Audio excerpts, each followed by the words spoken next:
Ο Μπρος, εσύ είσαι Μίτσο. Ο Μίτσος είναι. Τι κάνεις βρε ψυχή? Αναχαθείς βρε, με κάνεις και κοκκινίζω. Ακόμα αυτός ο καφές. Μωρέ, τι μας λες? Άκουσα να σου πω Μίτσο, εγώ βόλτα με το μοτοσακό δεν ξανάρχομαι. Μωρέ, δεν μπορώ. Σπασοχολιάζω σου λέω.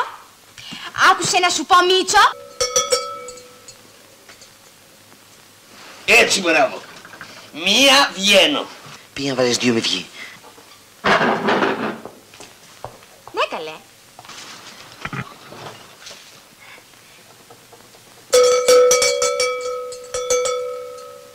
Πόσο αφιλότιμη. Μωρέ, δεν ξανάρχομαι βόλτα που να χτυπιέσαι.